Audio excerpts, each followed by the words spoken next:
दोस्तों welcome to my YouTube channel. आज हम लेकर आए हैं क्लास 12th फिजिक्स, एक इम्पोर्टेंट टॉपिक जो आपके बोर्ड की दृष्टि से बहुत इंपॉर्टेंट है। यह बोर्ड परीक्षा में हर वर्ष कोई ना कोई सेट में आपको प्रश्न देखने को मिलेगा। यह तैयार रख लीजिए, मैं गारंटी के साथ कहना आपको 5 नंबर क्लियर हो जाएगा। मैंने परिभाषा बहुत सिंपल या सरल लैंग्वेज में लिखा है, इसे एक बार आपको देखेंगे तो आपको तैयार हो जाएगा। प्लीज वीडियो को अंत तक देखना। अगर वीडियो अच्छी लगे तो हमारे चैनल को सब्सक्राइब कर देना, ठीक है। किरचॉफ के नियम, किरचॉफ लॉ, ठीक है। किरचॉफ का नियम, किरचॉफ लॉ। किरचॉफ का प्रथम नियम या संधि का नियम, जो किरचॉफ का प्रथम नियम कहते हैं, संधि का नियम कहते हैं, ठीक है। एक दूसरा नियम किरचॉफ का, उसे पास का नियम कहते हैं, ठीक है। इसका परिभाषा हम लोग देखते हैं। किसी वैद्युत परपथ में, कोई क्या है, वैद्युत परपथ में किसी भी संधि पर मिलने वाली, कोई वैद्युत परपथ में किसी भी संधि पर मिलने वाली समस्त विद्युत धाराओं का बीजगणितीय योग क्या होता है, शून्य होता है, ठीक है। किसी वैद्युत परपथ में किसी भी संधि पर मिलने वाली समस्त विद्युत धाराओं का बीजगणितीय योग क्या होता है, शून्य होता है।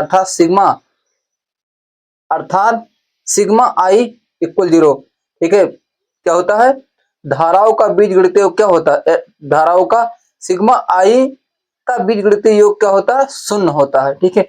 इसकी व्याख्या के साथ हम लोग देखते हैं। यहाँ पर देखिए, सबसे पहले व्याख्या देख लेते हैं।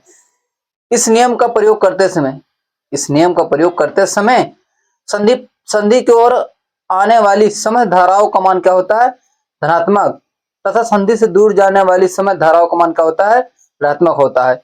इस नियम का प्रयोग करते समय संधि की ओर आने वाली समस्त मतलब कुल धाराओं, ठीक, जितना धारा संधि की ओर आ रही है उसका मान क्या होता है, धनात्मक होता है। तो संधि से दूर जा रही है समस्त धाराओं का मान क्या होगा, ऋणात्मक होगा। यहाँ पर देखिए फिगर में भी आपको पूरी तरह समझ में आ जाएगा, ठीक है। यहाँ पर देखिए, ये हमारा क्या है, संधि है।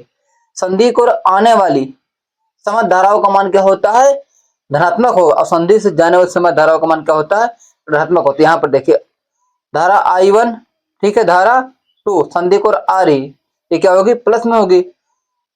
और धारा 3, धारा 4, धारा 5 संधि से क्या दूर जा रही, इसका मान क्या होगा, ऋणात्मक होगा। आगे देखते हैं, यही चीज व्याख्या में तो बताया गया है। इस नियम को प्रयोग करते समय संधि की ओर आने वाली समस्त धाराओं का मान धनात्मक तथा संधि से दूर जाने वाली समस्त धाराओं का मान क्या होता है, ऋणात्मक होता है। मैंने बहुत सिंपल या सरल लैंग्वेज में लिखा है, एक परिभाषा आपको किताब में नहीं मिलेगा, ठीक है। ये आप एक बार से आप देखेंगे, अगर इसको नहीं पढ़ के जाएंगे तो यहाँ से आप निकालिए। जो आने वाली संधि को धारा होती है क्या होगी, धनात्मक होगी। इस नियम का प्रयोग अपने मन से लिखिए। इस नियम का प्रयोग करते समय संधि की ओर आने वाली, संधि की ओर आने वाली I1 और I2 धारा का मान क्या होगा, धनात्मक होगा, तथा I3, I4, I5 संधि से दूर जाने वाली धारा का मान क्या होगा, ऋणात्मक होगा। ये अपने मन से आप बनाकर लिख सकते हैं। आगे देखते हैं, जो हमारी धारा I1 प्लस I2 संधि की ओर आने वाली धारा मान क्या होगा, धनात्मक होगा, और -I3, -I4, -I5 इक्वल 0, क्योंकि धारा संधि से दूर जा रही है। तो I1 प्लस I2 ये माइनस में तो क्या हो जाएगा, सॉरी यहाँ पर माइनस में, उधर प्रत्यांतर कर देंगे तो क्या हो जाएगा, प्लस में हो जाएगा। I3 plus I4 plus I5 equal 0, ठीक है। दूसरा नियम हम लोग देखते हैं संधि का। संधि का दूसरा नियम है, इसे संधि का नियम या पास का नियम, ठीक है। इसे पास का नियम भी पास के नियम के नाम से भी जानते हैं, ठीक है। बस पास का नियम, संधि का दूसरा नियम या पास का नियम। किसी वैद्युत प्रपथ में, क्या, कोई वैद्युत प्रपथ में किसी बंद पास में, कोई वैद्युत प्रपथ में किसी बंद पास में विद्युत वाहक बलों का बीजगणितीय योग उस पास के विभिन्न भागों में धाराओं और संगत प्रतिरोधों के गुणनफलों के बीजगणितीय योग के क्या होता है, बराबर होता है। दोबारा बार देखिए, किसी वैद्युत प्रपथ में किसी बंद पास में विद्युत वाहक बलों का बीजगणितीय योग उस पास में विभिन्न भागों में धाराओं और संगत प्रतिरोधों के गुणनफलों के क्या होता है, बीजगणितीय योग के बराबर होता है। अर्थात sigma I R equal sigma ई, यहाँ पर सिग्मा आई धारा और प्रतिरोध बराबर क्या होगा, सिग्मा ई के बैटरी, ठीक है। यहाँ पर देखें डायग्राम में, ये हमारा क्या है, बंद पास है। ये क्या है, बंद पास है, रेजिस्टेंस लगा हुआ R1, प्रतिरोध R2 और R3, ठीक है। अगर यहाँ से धारा प्रारंभ हो रही है, ठीक है, यहाँ पे बैटरी लगा है, धारा इस दिशा में धारा चल रही है, यहाँ से होकर धारा यहाँ, और एक जो धारा E1 है, I1 और इंटू R1 क्या होगा, प्लस में होगा, और एक धारा इधर से आ रही है, ठीक है। इधर से आ रही है, इधर क्या होगी E2 minus equal I2 into R2, क्योंकि धारा विपरीत चल रही है। ये धारा धारा की जो हमारी I1 धारा है, धारा की दिशा में बह रही है, और I2 धारा के विपरीत बह रही है। धारा आ रही है तो क्या होगी माइनस में होगी, और यहाँ से I1 और I2, यहाँ से धारा I1 प्लस I2 धारा इधर से और इधर जा रही है। ठीक है, ये धारा में तो समान दिशा में बह रही तो क्या होगी प्लस में होगी। इसका परिभाषा व्याख्या दोनों साथ में देखते हैं। ये हमारा व्याख्या है। बंद पास फर्स्ट में, जो हमारा पहला है क्या, बंद पास फर्स्ट में किसी बिंदु से प्रारंभ करके दक्षिणा आवर्त की दिशा या वामावर्त की दिशा में चलकर पुनः उसी बिंदु पर पहुंच जाती है। ठीक है, किसी बिंदु से प्रारंभ करके, मान लो यहाँ से प्रारंभ हुई, वहीं से प्रारंभ करके वही बिंदु पर पहुंच जाती है।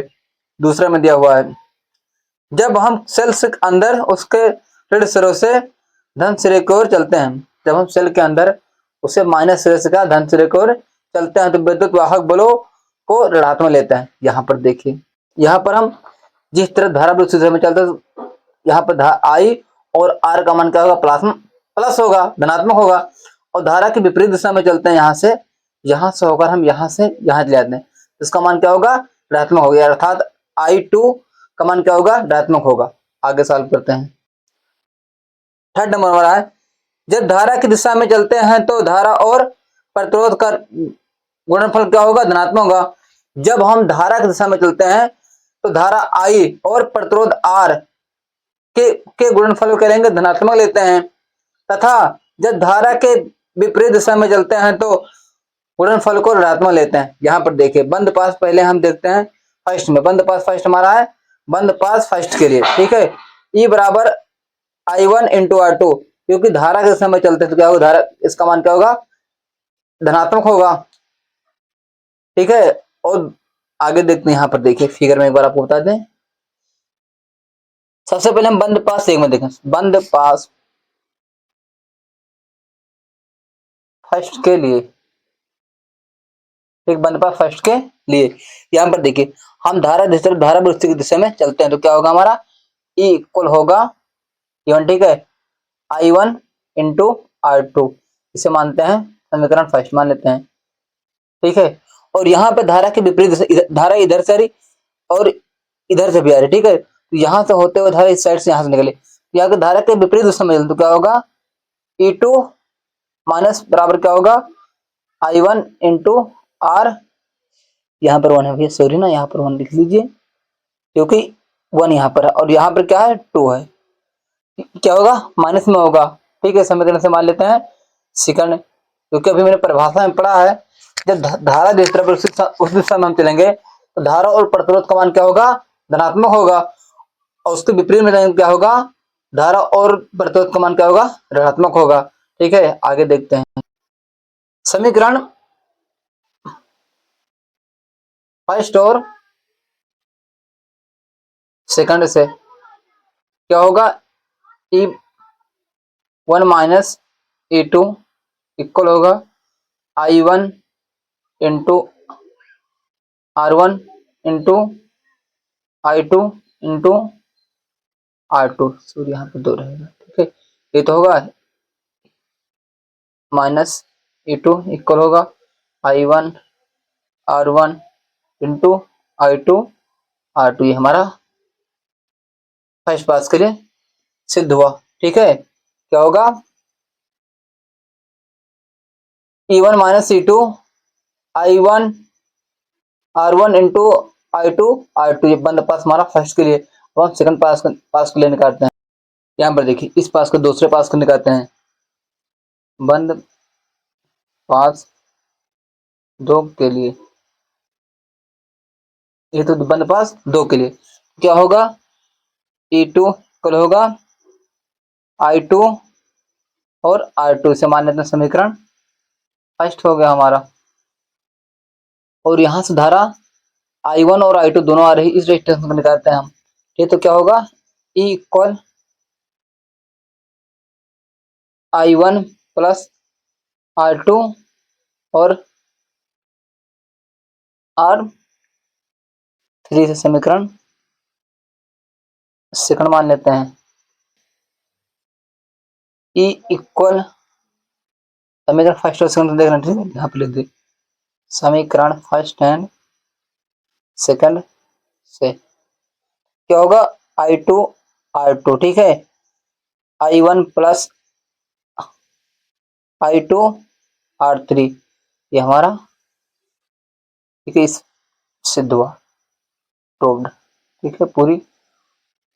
आई होप, मैं आशा करता हूँ ये वीडियो आपको अच्छी तरह से समझे। प्लीज अगर आप नए तो हमारे चैनल को सब्सक्राइब कर दीजिए और शेयर कर दीजिए। फिर अगले वीडियो में मिलते हैं।